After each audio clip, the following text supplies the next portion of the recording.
몇 해 전 우리 나라를 떠들썩하게 했던 한 사건이 있습니다. 갑과 을 논쟁을 한참 유발했던 사건인데요. 아마 인분 교수 사건을 기억하시는 분들이 계실 것 같습니다. 이 교수는 국내 디자인계에서 굉장한 실력을 인정받고 있는 사람이었고 학계에서도 굉장한 영향력을 행사하던 그러한 교수였습니다.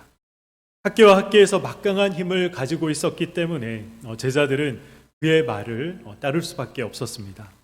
인문교수 사건의 이 피해자였던 그 대학원생도 이 교수의 말에 절대적으로 복종할 수밖에 없었던 것이죠. 이 교수 임용을 미끼로 이 대학원생에게 접근을 했고, 그래서 이 협회 사무국에서 일을 네가 하면 내가 앞으로 너의 이 장래를 보장하겠다, 그렇게 이제 약속을 했다고 합니다. 그런데 이 협회 사무실에서 일을 하면서 최저 시급보다 더 못한 그러한 시급을 받으면서 어떤 잘못이나 실수가 있을 때마다 이 대학원생에게 이 벌금을 매겼다고 합니다. 그래서 벌금 명목으로 갈취하기 시작했습니다. 한 달 월급이 50만 원이었는데 어떨 때는 134만 원을 이 벌금으로 낼 때도 있었다고 합니다. 그렇게 매달 과도한 이 벌금을 내다 보니까 어쩔 수 없이 대출을 받게 되고 이 4천만 원이 넘는 빚을 지게 되자 결국 신불자가 되었던 것이죠. 뿐만 아니라 실수하거나 혹은 또 비호감이라는 그 이유 때문에 상습적으로 이 대학원생을 구타하기도 했습니다. 맞은 부위 그 피부가 괴사해서 수술까지 받아야 하는 그런 엄청난 일까지 가게 되었던 것이죠.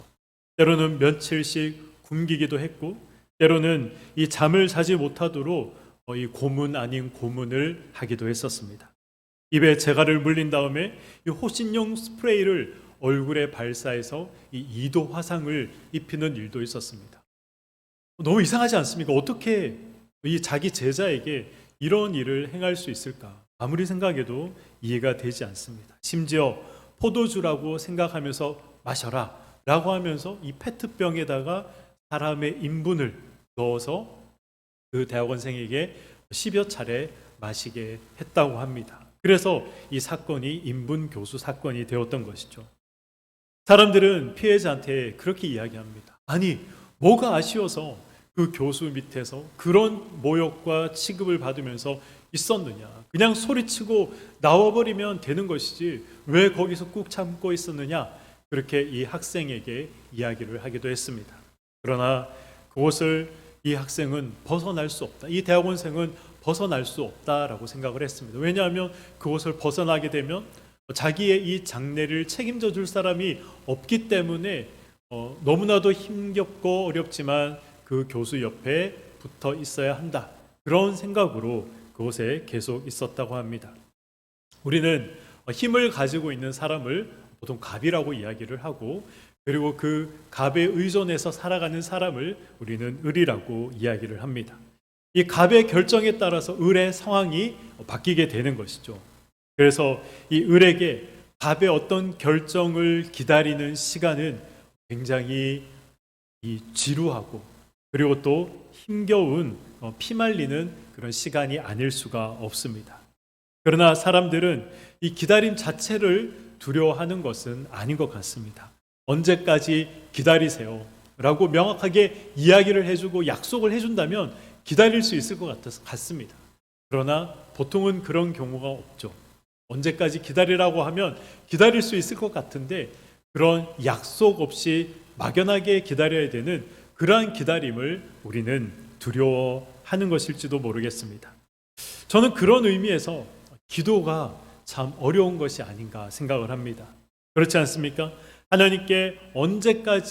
하나님께서 언제까지 기도해 봐라 라고 말씀만 해주신다면 우리는 참고 기다리며 기도할 수 있을 것 같습니다. 그것이 1년이든 2년이든 혹은 10년이든 20년이든 하나님께서 너 10년만 기도해봐, 너 20년만 기도해봐 라고 명확하게 말씀을 해주신다면 우리는 기다리며 기도하고 인내하며 참을 수 있을 것 같습니다. 그런데 하나님께서 그렇게 말씀하시지 않죠. 무작정 우리는 믿고 기다려야 합니다. 그것이 기도 아니겠습니까?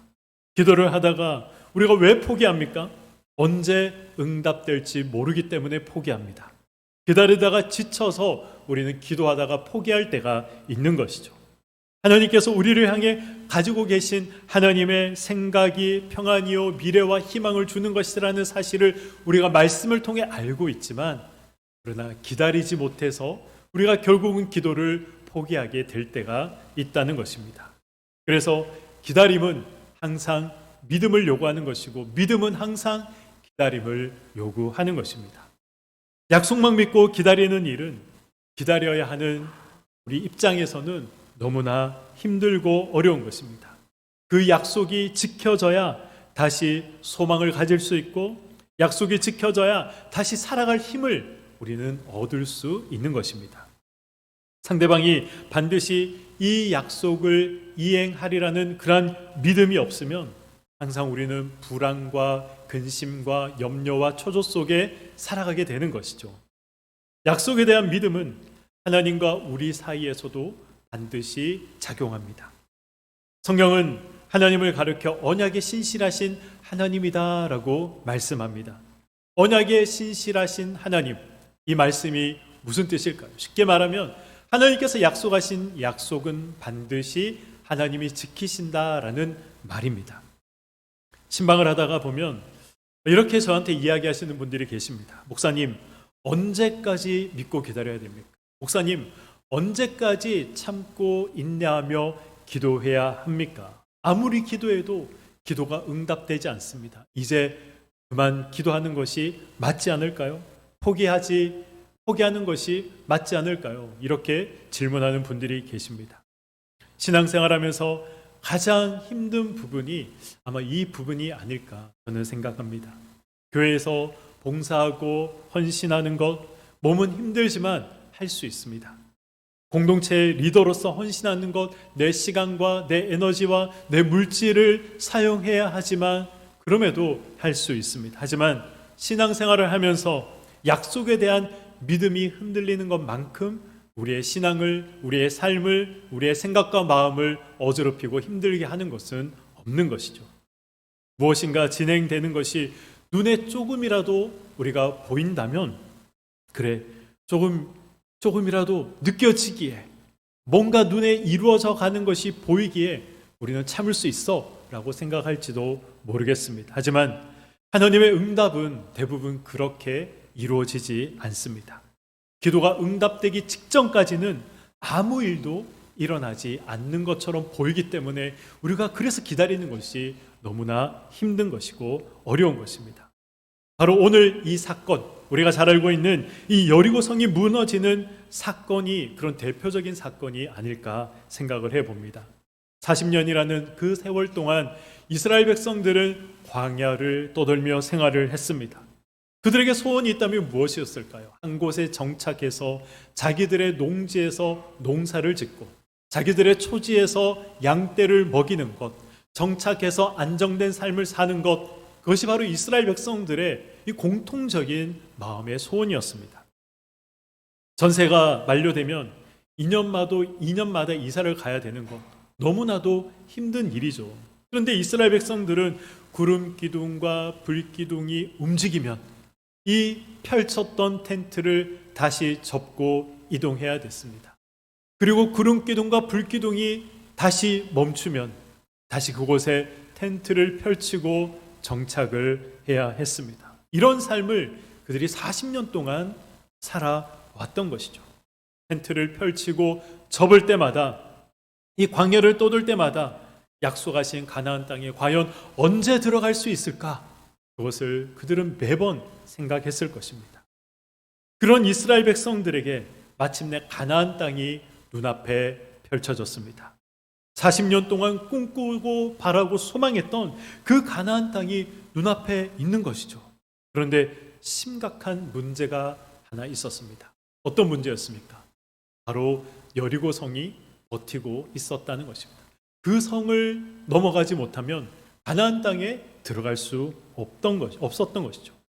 우리 성경에는 이 여리고 성이 어떤 성이라는 것에 대해서 상세하게 기록하고 있지 않습니다. 그런데 감사한 것은 1907년도에 고고학자들이 이 여리고 성을 발굴하게 되었습니다. 이 고고학자들이 여리고 성을 발굴하면서 깜짝 놀랐다고 합니다. 아니, 이렇게 견고한 성이, 이렇게 튼튼한 성이 그때 당시 지구상에 존재할 수 있었는가? 너무나 강하고 견고한 성이 어떻게 그렇게 쉽게 무너져 내릴 수 있었는가? 이것이 고고학자들의 공통적인 생각이었습니다. 여리고 성이 어떤 성입니까? 이중 성벽으로 되어 있었습니다. 외벽과 내벽으로 되어 있었죠. 이 외벽의 높이는 7m, 내벽은 이 외벽보다 더 높아서 14m에 이르는 높이를 가진 이 성벽을 가지고 있었습니다. 그리고 외벽과 내벽의 각각의 두께가 2m, 2m, 그래서 총 4m의 이 성벽 두께를 가지고 있는 말 그대로 난공불락의 요새였습니다. 그런데 어떻게 이런 난공불락의 요새가 무너지게 되었습니까?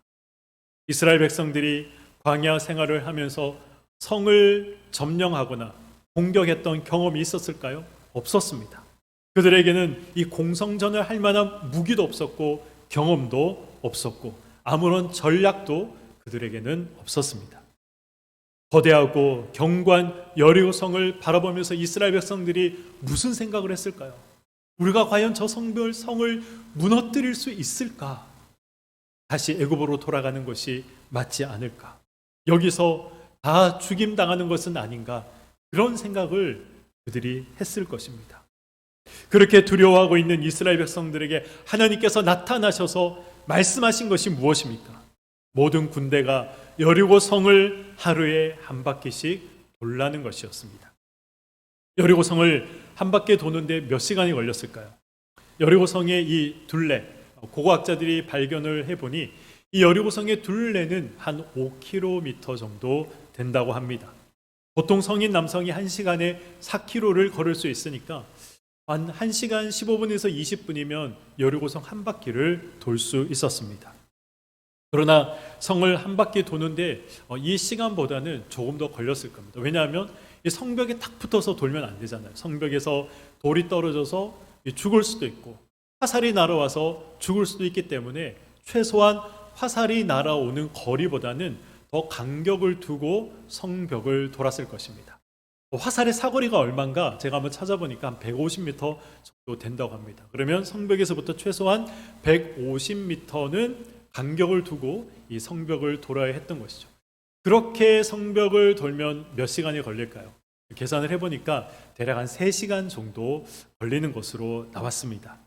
이스라엘 백성들은 그래서 매일 3시간씩 성벽을 돌았던 거죠. 첫째 날에도 3시간, 둘째 날에도 3시간, 셋째 날에도 3시간, 그렇게 6일 동안 매일매일 3시간씩 성벽을 돌았던 것입니다. 근데 문제가 있습니다. 마지막 7일째가 문제가 되는 거죠. 마지막 7일째에는 여리고 성을 하나님께서 몇 바퀴 돌아라 말씀하십니까? 7바퀴를 돌아라. 7바퀴를 돌면 시간이 몇 시간 걸릴까요? 21시간. 37에 20일 곱셈 다 하실 수 있으시죠? 21시간이 걸리게 되어 있었습니다. 21시간을 쉬지 않고 걷는 것 쉬운 일일까요? 결코 쉬운 일이 아닙니다. 거의 하루를 꼬박 세워 걷고 또 걸어야 7바퀴를 돌 수 있었던 것이죠. 그런데 그것보다 이스라엘 백성들에게 큰 어려움으로 다가오는 것이 있었습니다. 그 어려움이 무엇일까요? 아무리 성벽을 돌고 돌아도 성벽이 무너질 기미가 조금도 보이지 않는다는 것이었습니다. 첫째 날 한 바퀴를 돌았더니 성벽에 금이 가고, 둘째 날 한 바퀴를 돌았더니 성문에 금이 가고, 셋째 날 한 바퀴를 돌았더니 드디어 이 성벽의 벽돌들이 한 장씩 빠지기 시작했더라.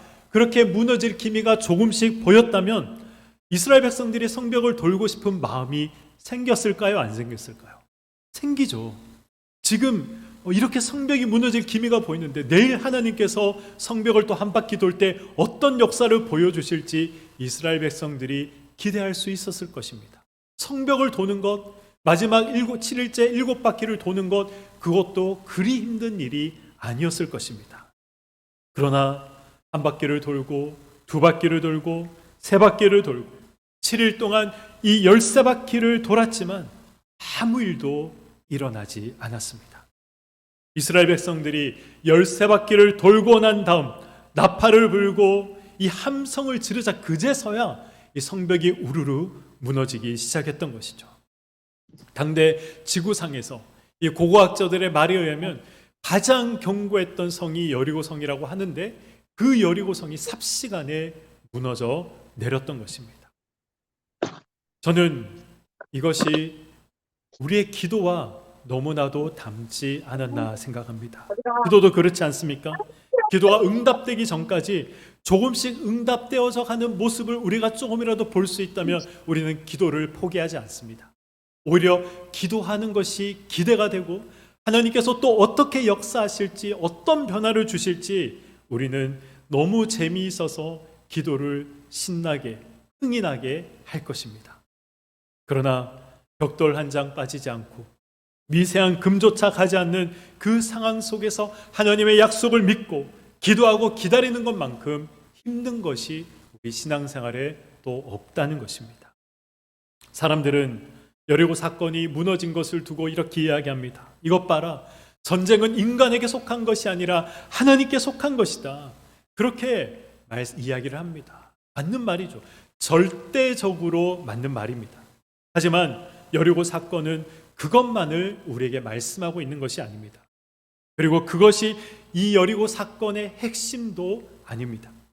여리고성 적봉 사건이 하나님의 능력을 나타내는 사건이었다면 이스라엘 백성들을 하나님이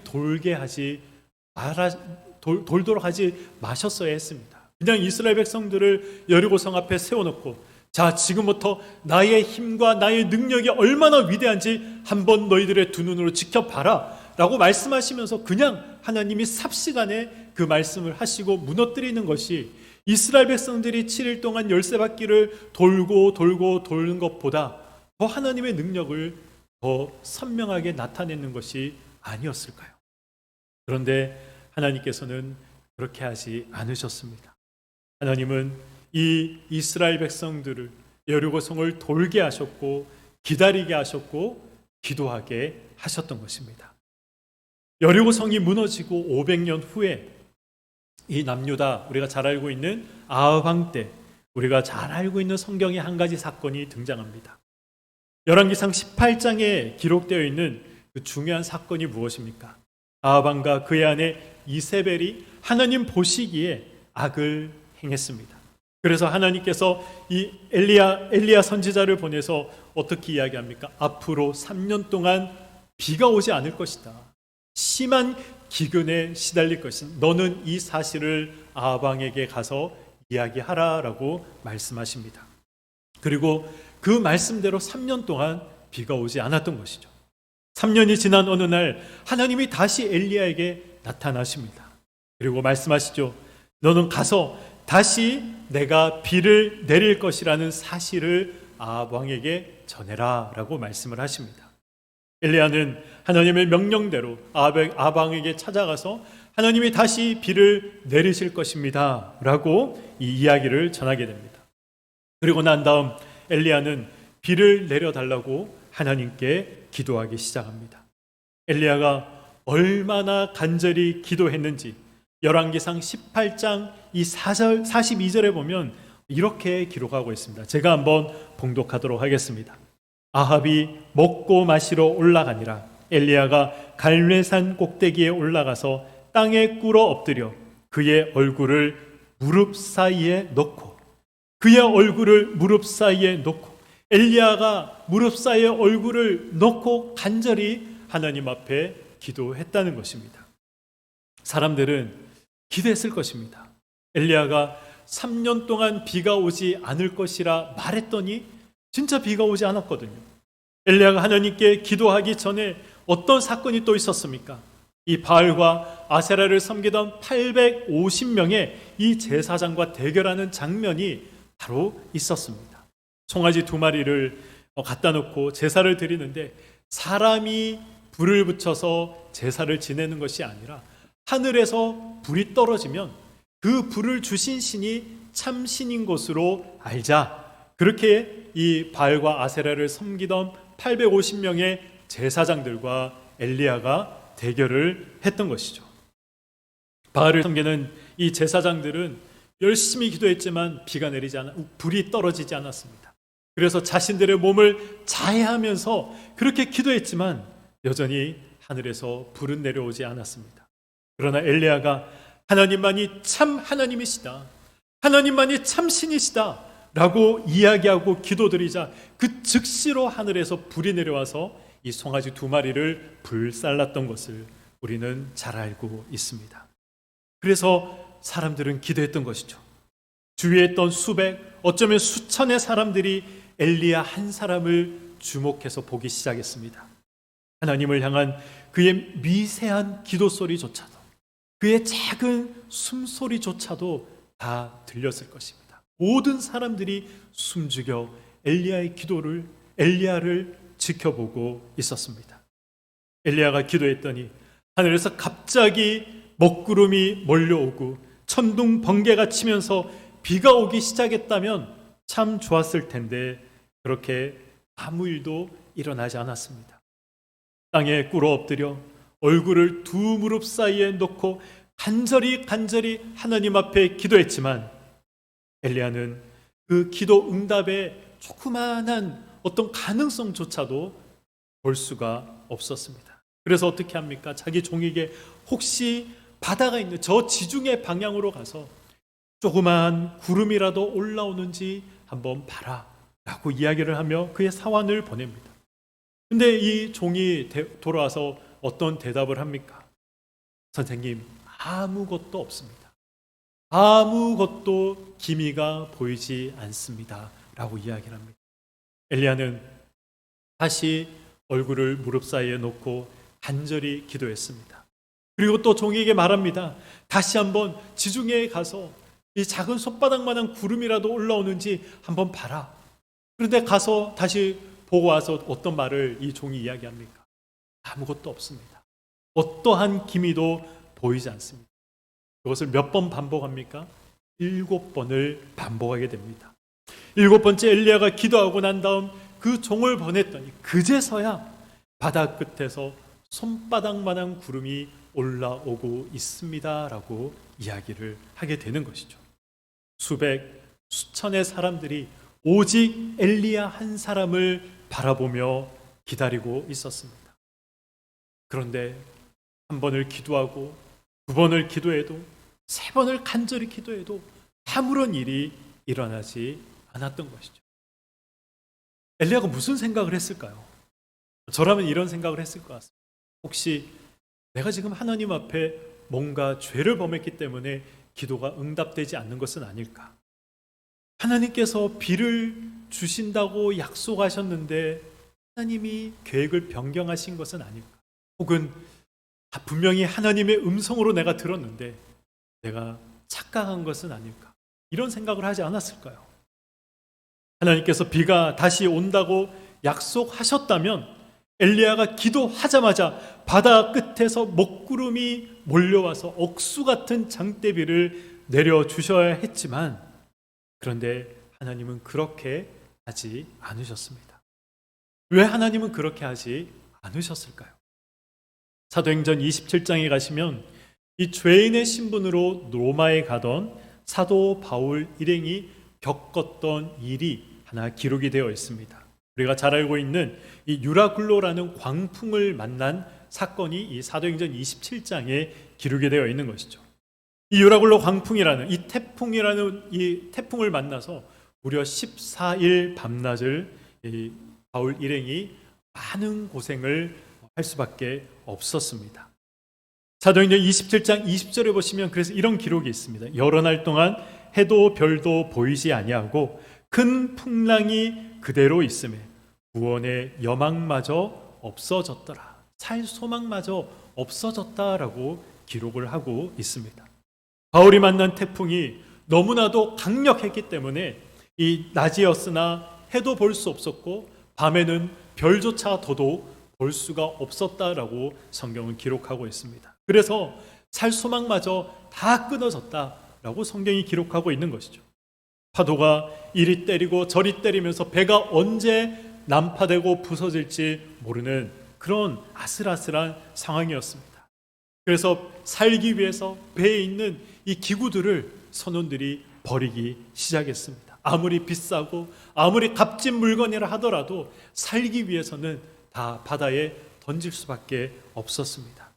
다시 사랑하는 가족들의 얼굴을 보고 싶었습니다. 아내의 얼굴을 보고 싶었고 자녀들의 얼굴을 보고 싶었습니다.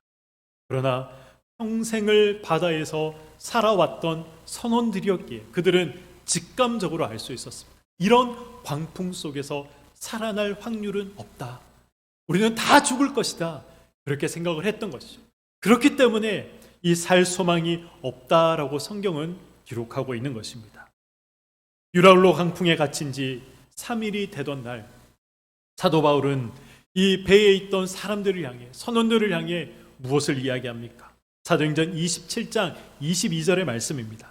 내가 너희를 권하노니 이제는 안심하라. 너희 중 아무도 생명에는 아무런 손상이 없겠고 오직 배뿐이리라. 아멘. 무슨 말씀을 하고 있습니까? 다 산다는 것이죠. 이 배만 손상되지 너희들 생명에는 아무 지장이 없다. 그것을 지금 바울이 이야기하고 있습니다. 걱정하지 말라는 것이죠. 그러나 바울이 그 이야기를 하고 며칠이 흘렀을까요? 11일이라는 시간이 흘렀습니다. 그런 상황은 조금도 좋아질 기미가 보이지 않았습니다. 하나님께서 약속하셨기에 시간이 지나면 지날수록 바람이 잦아들고 파도가 잠잠해지면 좋았겠지만 그렇지 않았다는 것이죠. 그 14일 내 이 밤낮을 구별할 수 없는 어둠 속에서 이 바울과 그 일행들 그리고 그 배에 타고 있던 모든 사람들이 엄청난 두려움과 공포 속에 14일이라는 시간을 지내야 했습니다. 기도가 응답될 기미가 조금도 보이지 않았던 것이죠. 하나님의 약속을 믿고 기도하면 할수록 상황이 점점 더 좋아지면 좋았을 텐데 전혀 그렇지 않았던 것입니다. 성경은 사도 바울 일행이 광풍을 만난 지 14일째 되던 날 밤에도 여전히 광풍에 휩쓸려 가고 있었음을 기록하고 있습니다. 그러나 14일간 이 풍랑 사건의 끝을 사도행전을 기록한 누가는 27장 44절에 이렇게 기록하고 있습니다. 사도행전 27장 44절의 말씀입니다. 그 남은 사람들은 널조각 혹은 배 물건에 의지하여 나가게 하니 마침내 사람들이 다 상륙하여 구조되니라. 아멘. 지금은 견딜 수 없을 것 같아 하나님의 사인이라도 우리는 조금이라도 보여달라고 요구할 때가 있습니다. 하나님이 정말 나를 사랑하시고 나와 함께 하시면 이 고비만큼은 제발 넘어갈 수 있게 해달라고 우리는 기도할 때가 있습니다. 그리고 이 문제만큼은 나의 힘과 나의 능력을 해결할 수 없으니 하나님이 아니고서는 해결할 수 없으니 하나님 해결해 주십시오라고 우리가 하나님 앞에 얼굴을 두 무릎 사이에 놓고 간절히 기도할 때가 있습니다. 그럼에도 불구하고 구름 한 점 떠오르지 않아 절망하고 인생의 여리고는 무너질 기미가 보이지 않아서 절망 중에 계신 분들이 계십니까? 다시 우리가 무릎 꿇어야 하는 이유가 있다면 바로 오늘 이 말씀 때문입니다. 한 사람도 빠지지 않고 모두 다 상륙하여 구원받으니라. 아멘. 저는 하나님의 약속의 말씀을 믿습니다. 그리고 이 하나님의 약속을 믿고 이 기다림에는 우리의 믿음을 요구한다는 사실도 알고 있습니다. 아담과 하와에게도 하나님은 이 믿음을 요구하셨죠. 아브라함에게도 하나님은 이 믿음을 요구하셨고 이삭에게도 야곱에게도 그리고 모세에게도 예수님의 12 제자에게도 이 믿음을 요구하셨습니다. 뿐만 아니라 오늘날 예수 그리스도를 믿는 모든 성도들에게도 이 믿음을 요구하고 계신 것입니다.